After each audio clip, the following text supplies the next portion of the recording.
Gandhi Prime was a quiet place. The sky was a soft purple during the day, dotted with 2 small moons. The air was thin but breathable. For the first human families there, it was a hard life, but it was theirs. Ji-hun wiped sweat from his brow. He was in the engine room of the main power station, his hands covered in grease. A low hum filled the room. He listened to it like a doctor listens to a heartbeat. His job was to keep that hum going. The steady power meant warmth for the greenhouses. It meant light in the school.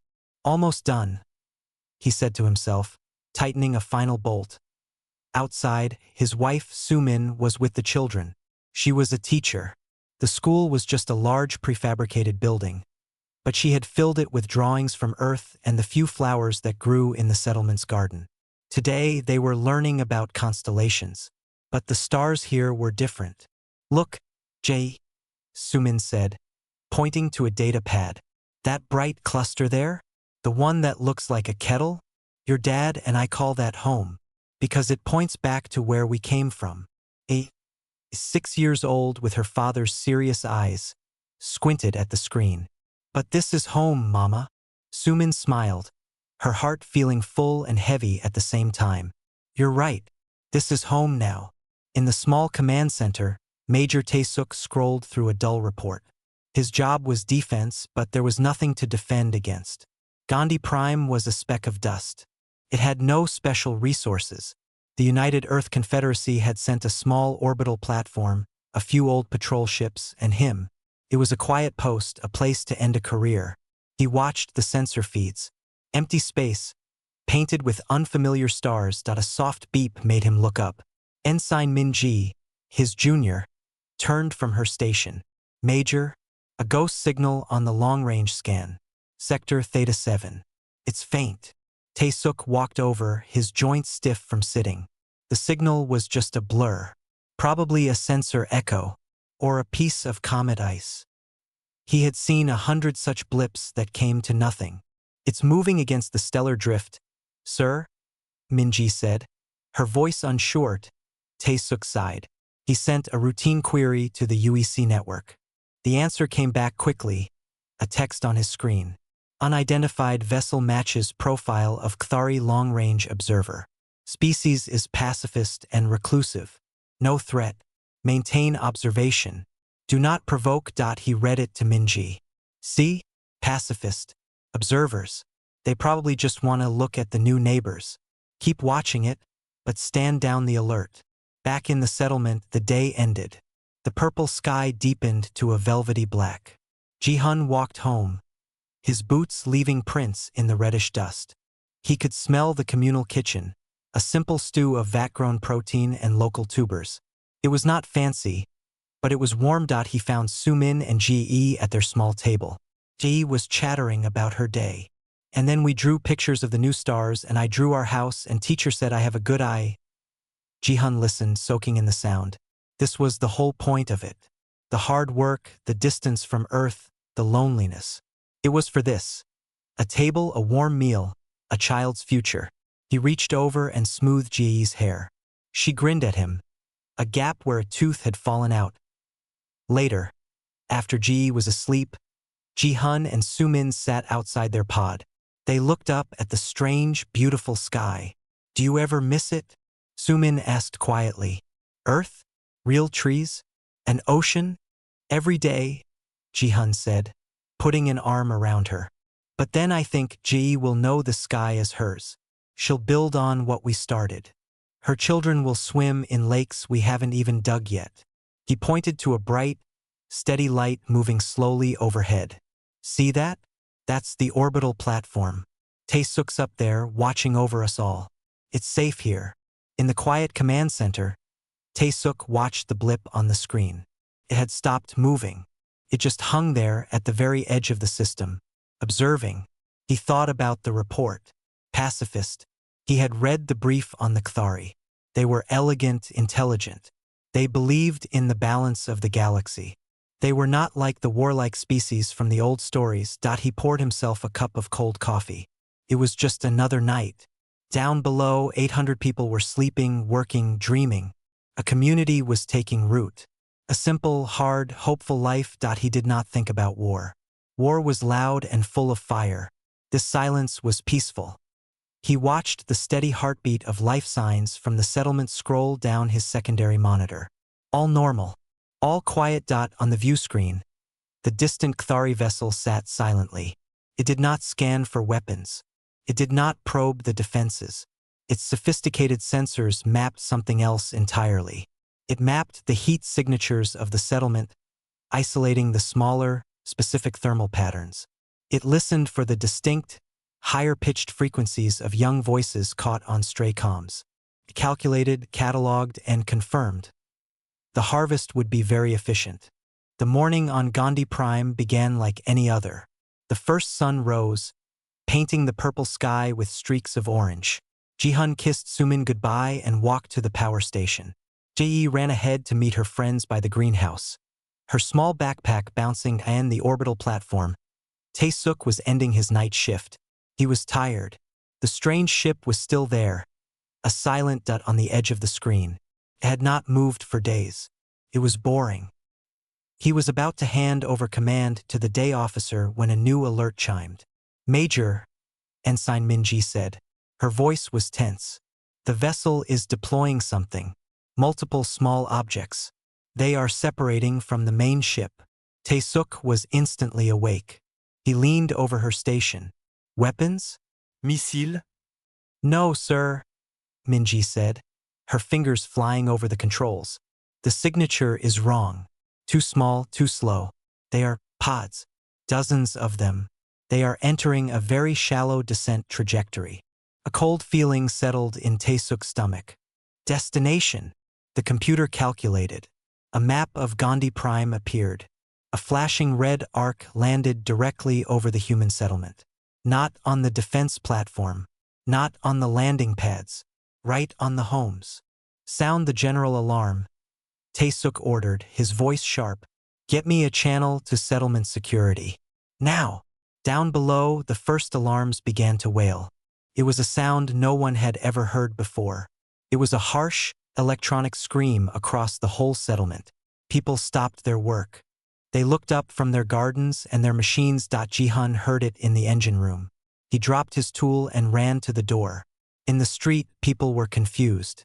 They looked at the sky, expecting to see ships, expecting to see fire. Sumin heard it in the school. The children were frightened. She moved them to the center of the room, her voice calm but firm. "It's okay. It's just a drill. Let's stay together." She believed it was a drill. It had to be a drill. In the sky, there was nothing to see. No incoming fire. No enemies chips.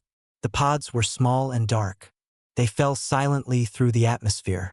They did not explode.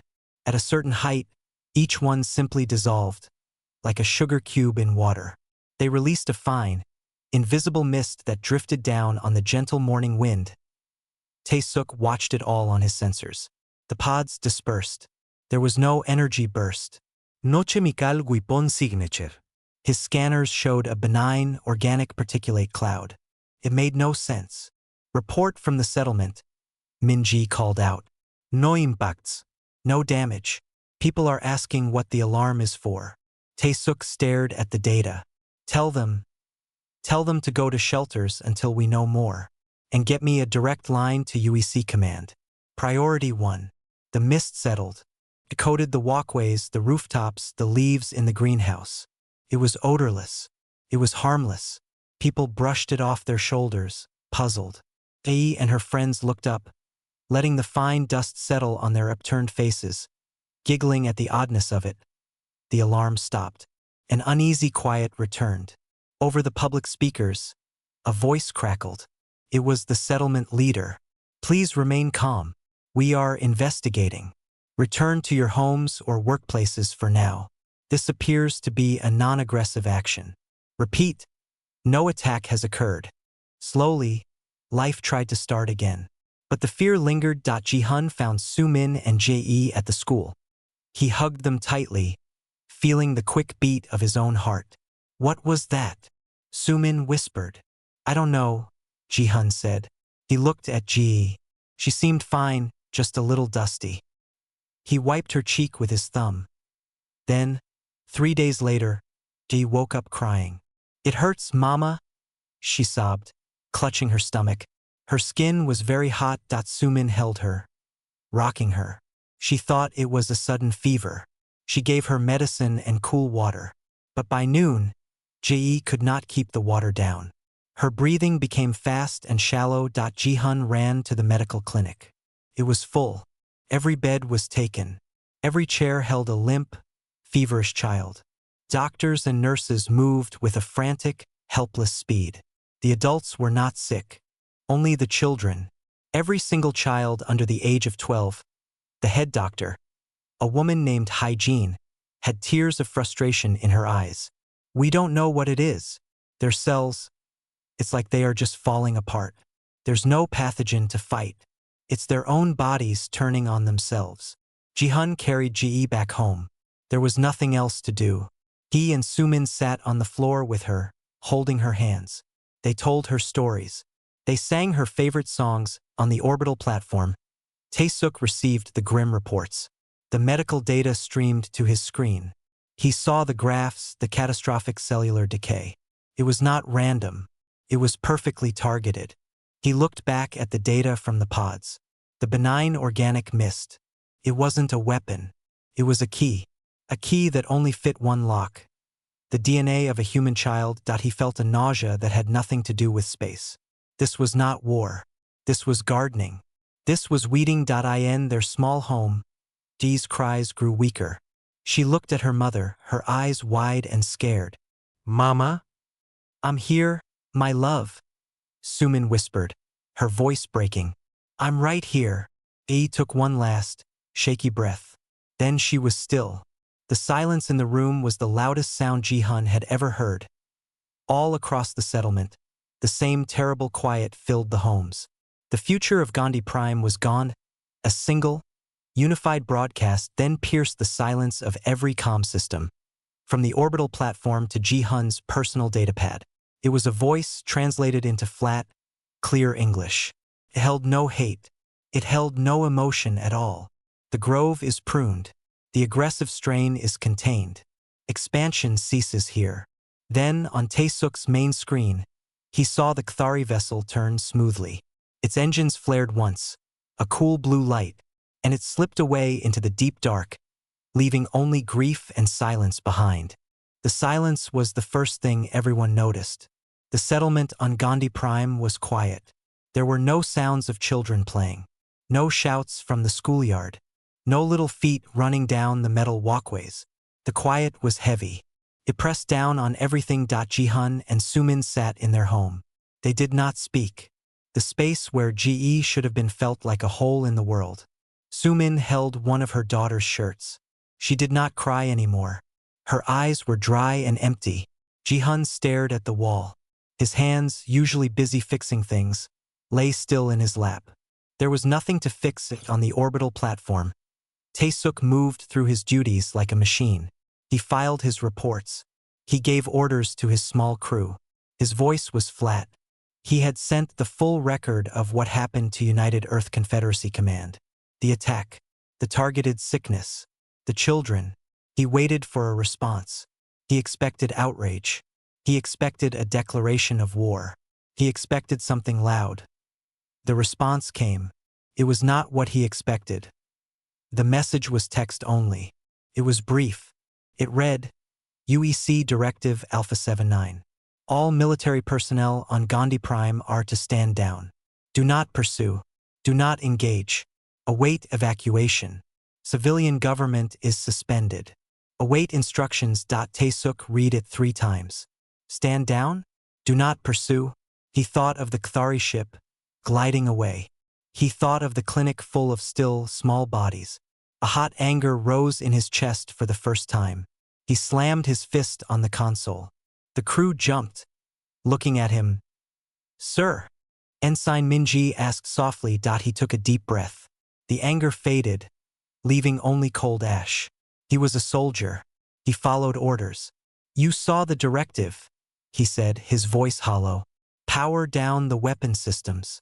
Recall the patrol ships. We are standing down. Across the galaxy, other species watched. They had seen the Cathari action. Many understood the cold logic. The humans were expanding quickly. They were emotional. They were unpredictable. Perhaps a lesson was needed. They watched now for the human reaction. They expected noise. They expected fiery speeches on the galactic networks. They expected human ships, maybe outdated and few, charging in a brave, foolish attack against the Cathari armadas. It would be a brief, sad story. Then things would return to order. But no human speeches came. The usual human diplomats in galactic forums went silent. Their seats were empty. The busy channels of human commerce and culture slowly went quiet. One by one, the lights of human communication winked out across the network.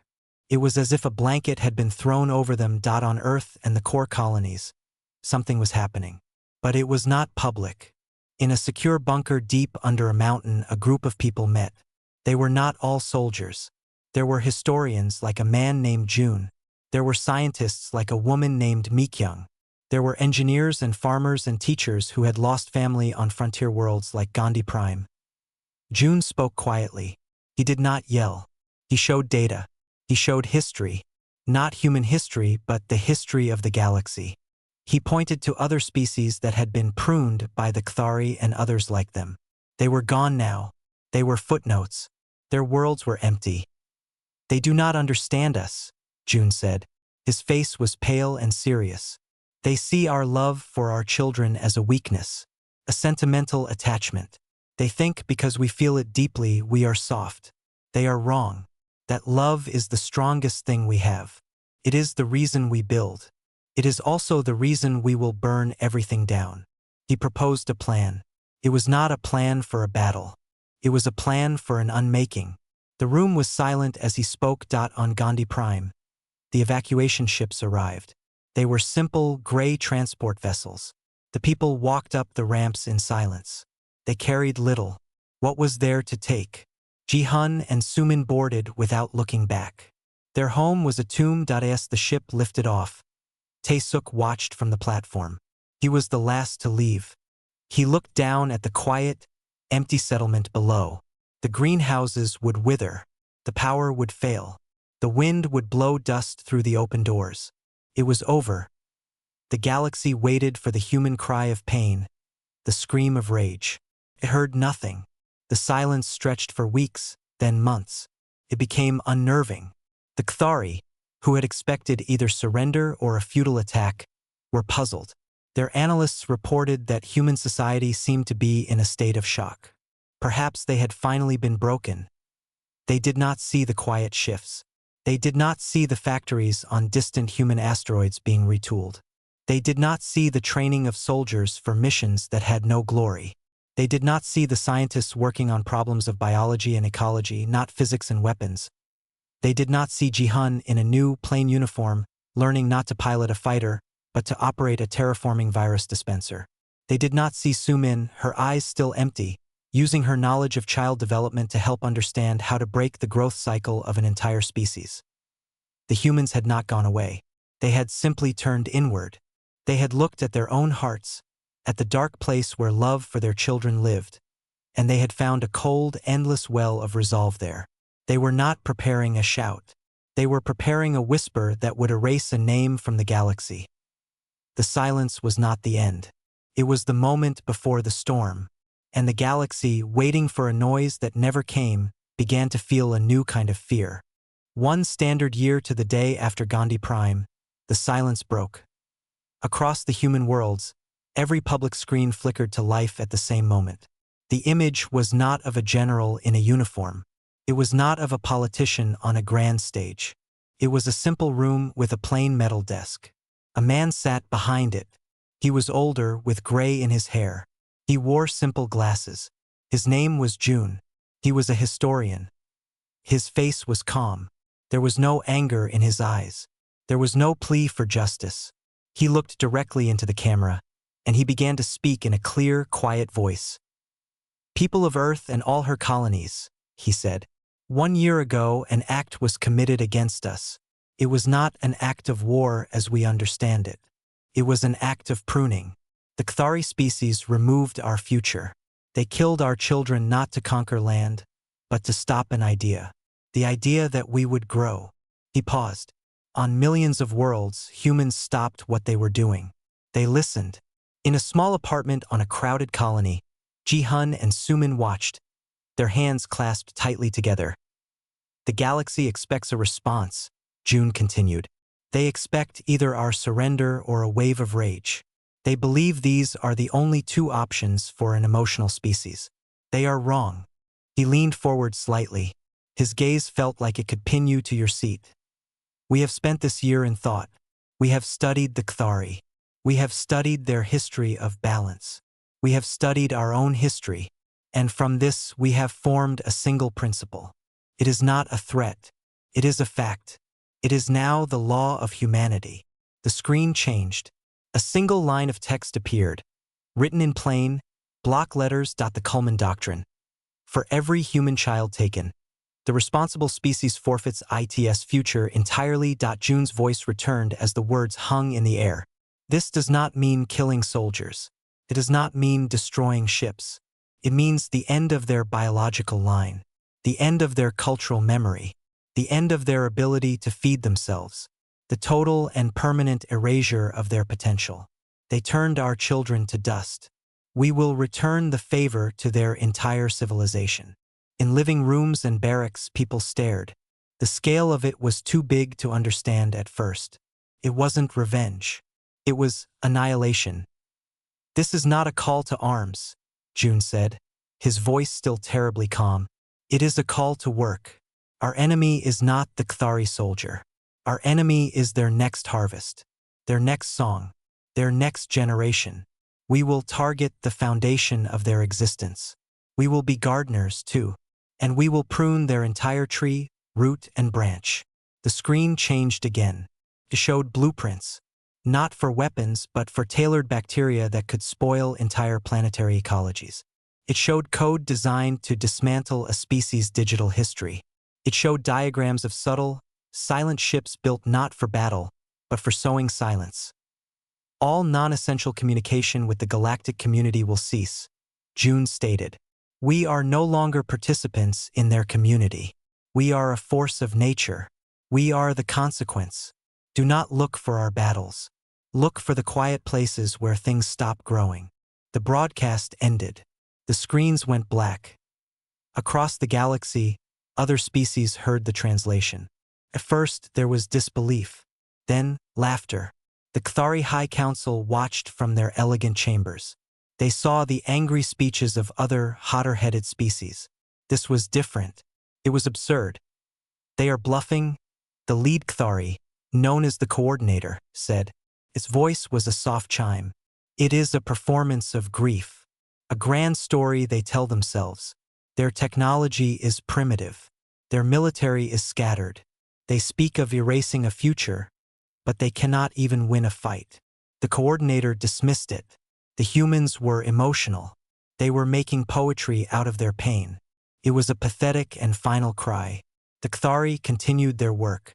They did not raise their shields. They did not call their fleets to defensive positions. Why defend against a story? But on the human worlds, there was no laughter. There was no cheering. There was a grim understanding. Ji-hun let go of Sumin's hand. He stood up. He walked to the door of their small apartment and picked up a sealed orders packet that had just been delivered. He opened it. Inside was not an assignment to a warship. It was an assignment to the 3rd Ecological Logistics Corps.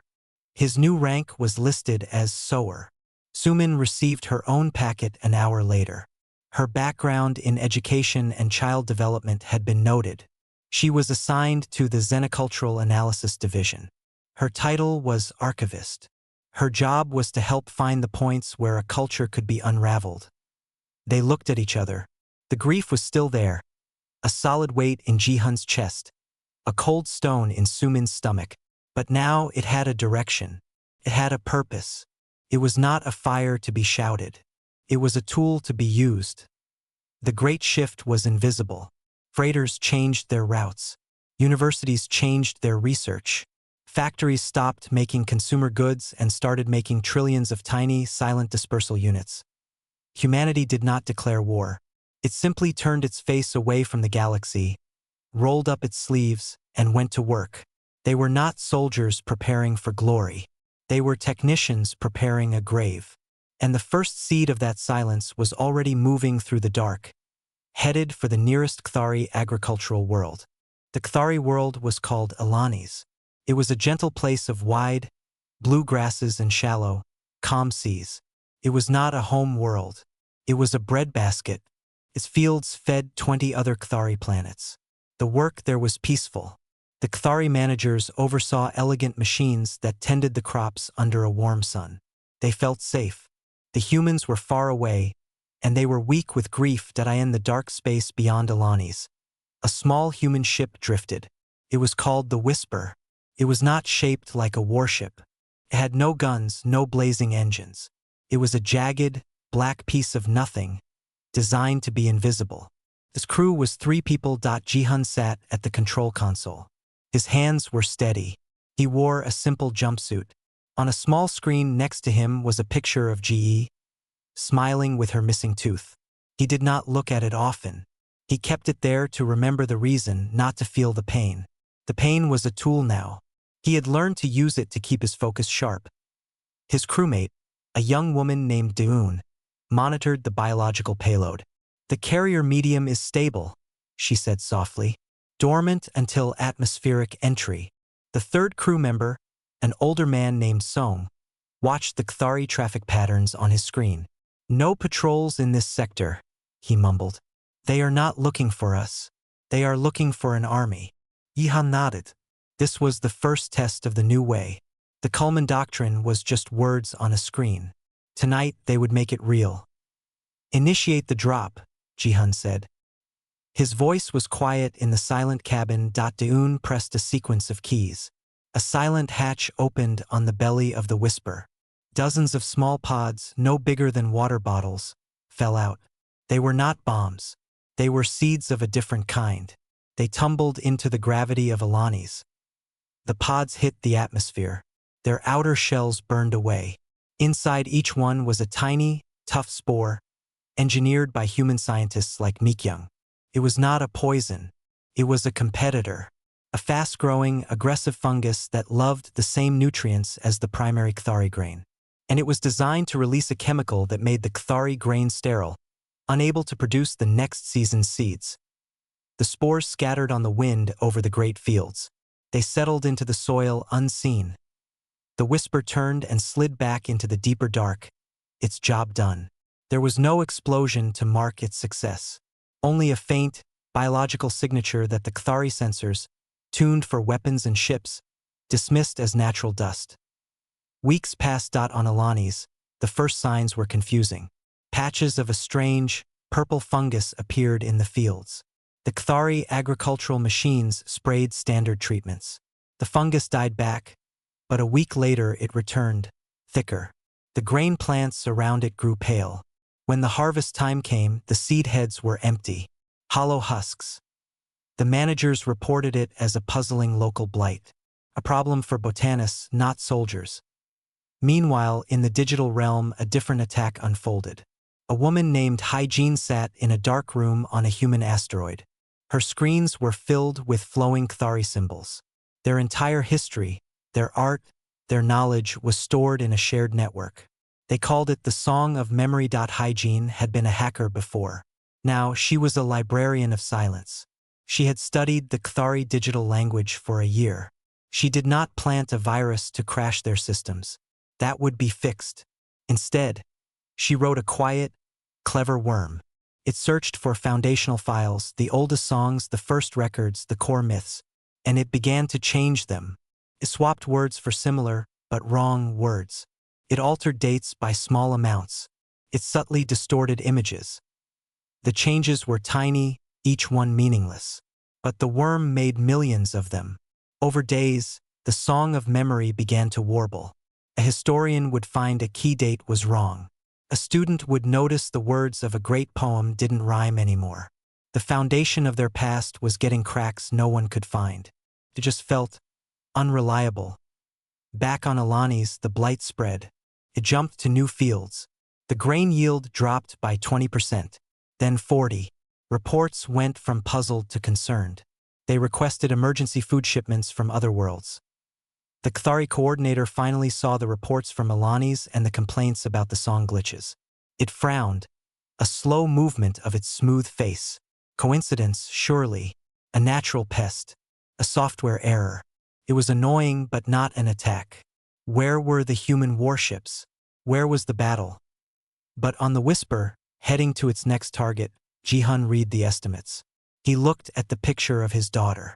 The first harvest on Alanis will fail completely next season, he said to no one. The one after that will not happen at all. He felt no pride. He felt no excitement.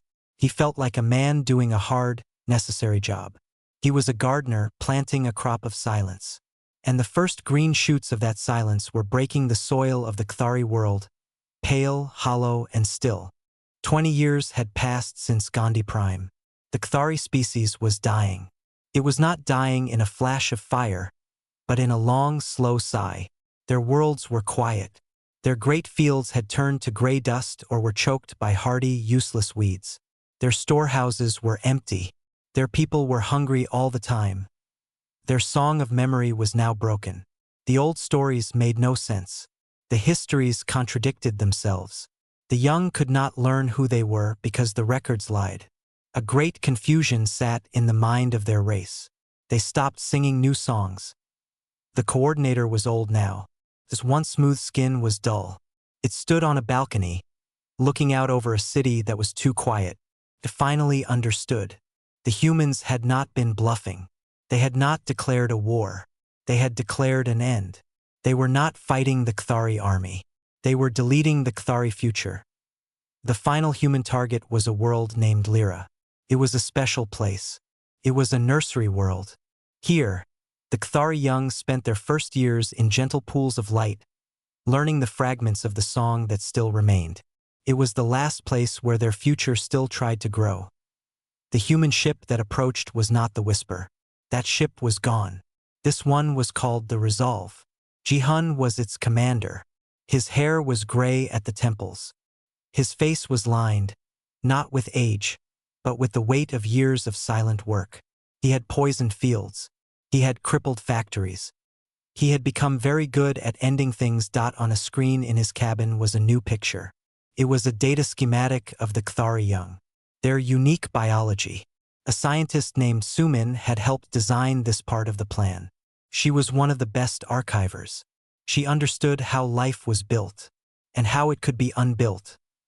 His second in command, a man named June, spoke softly. The payload is ready, Commander. The gene key. It will not harm them today. June shared the name of the historian, but he was not the same man. He was a biologist. He spoke without emotion. It will rewrite a small part of their code. It will make the next generation sterile. And it will slowly simplify their neural pathways.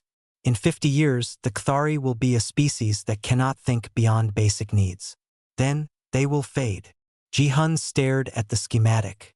He saw the elegant, complex patterns of Kthari DNA.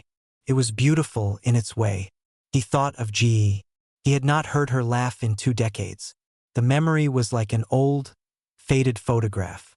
The pain was no longer a sharp knife. It was a dull, heavy stone he carried everywhere. Deploy the dispersal drones, he said. His voice was a dry rustle. Small, silent drones slipped from the Resolve. They flew down through the atmosphere of Lyra, towards the great, open nurseries where the young Kthari basked. The drones did not attack. They simply passed over the nurseries and released a fine, silver mist. It sparkled in the sun and settled on the young Kthari below. It soaked into their delicate skin. Inside their bodies, the human gene key went to work. It was a quiet, invisible vandalism of their tomorrows. From orbit, Jihan watched the sensor feed. He saw the small, peaceful figures in their pools of light. They did not know. They did not cry out. The deed was done with less noise than a falling leaf. In that moment, the ghost of Ji's laugh did not come to him. Instead, he saw her face in the clinic on Gandhi Prime, scared and confused. He saw Sumin holding her, rocking back and forth. He saw the empty, silent settlement, and he looked at the peaceful nursery world below, now doomed to be the last of its kind. He felt nothing. No rage, no satisfaction. Only the heavy, cold weight of the stone in his chest. He had done what was necessary to protect the memory of his child. He had ensured no other human father would feel this stone. He had become the darker side of mankind, and he wore it like a worn-out coat. Mission complete, June said, checking his instruments. The key is active and replicating. It is irreversible. Set course for the rally point, Ji-hun ordered. He did not look at the picture of his daughter. He did not need to anymore. He was the picture. He was the living monument to what had been lost, and the instrument of the silence that followed. The resolve turned away from Lyra, leaving the last hope of the Kthari to glitter, sterile and silent, under an alien sun. The hall was cold and quiet. It was not on Earth, but on a neutral station, a place between stars. The few remaining members of the Kthari High Council were brought there. They were thin. Their elegant forms were bent. The light in their large eyes was dim, like a fading lamp. Across from them, at a simple table, sat 3 humans. One was an old soldier, Tae-suk. His uniform was plain. One was a scientist, Mi-kyung. Her face was severe. The last was the historian, June. He was the oldest of them all. His hands rested on the table, still and calm. Between them stood the last Kthari coordinator. Could barely hold itself up. It was the end of a line. A translator device hummed softly. The coordinator spoke, its voice a broken whisper. You have won. Your doctrine is complete. Look at us. We are ending. Are you satisfied? He remembered the empty settlement, the silent medical reports. Mi-kyung looked down at her datapad, filled with notes on sterility rates and cultural collapse. She showed no emotion. It was June who answered. He leaned forward slightly.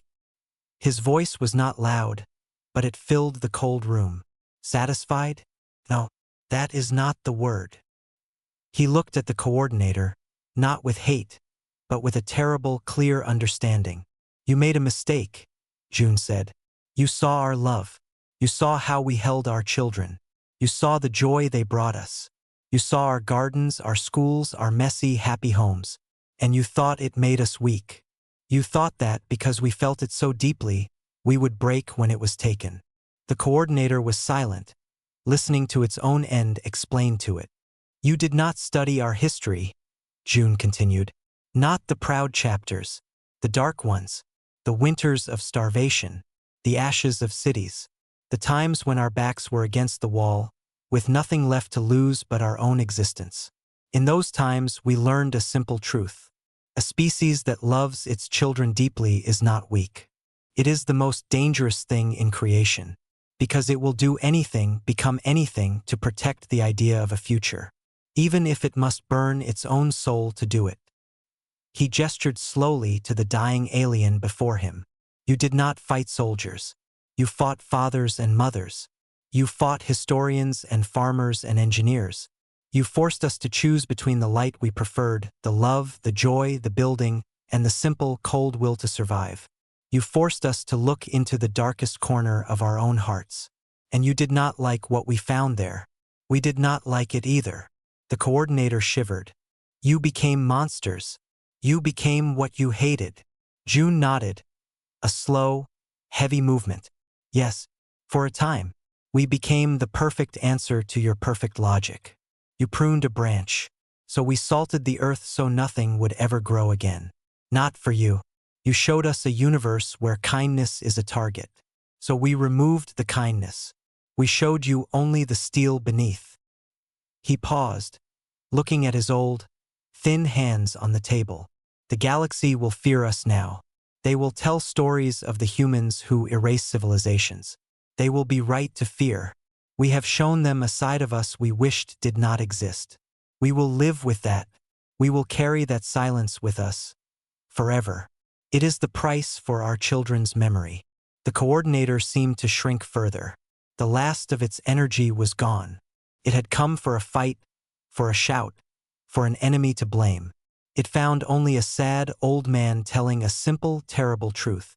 "There is no victory here," June said softly, finally. "Only consequence. You slaughtered our children." And in response, the galaxy learned that mankind, when truly threatened, has no bottom to its darkness. Remember that. Let any who come after remember that. The story of your end is the only warning we will give. The meeting was over. The humans stood and left the cold room without another word. The Cathari were led away, back to their silent, dying ships. Out in the corridor, Tae-suk, Meek-young, and June walked together. They did not speak. There was nothing to say. They passed a viewport. Outside, the stars hung in the black, cold and constant. Among those stars, humanity was alone. They had saved themselves. They had proven they could not be erased. But they had done it by becoming the very thing they fought against. The love that built homes on Gandhi Prime was still there, but it was now guarded by a wall of terrible, quiet resolve. They had faced the dark and brought a piece of it back with them. They would look at their own children now, the new ones born after the silence, with a love that was fiercer, sadder, and more dangerous than ever before. The galaxy would keep its distance, and the humans would tend their gardens, forever watching the quiet, empty spaces between the stars, where a species called the Cathari had once been.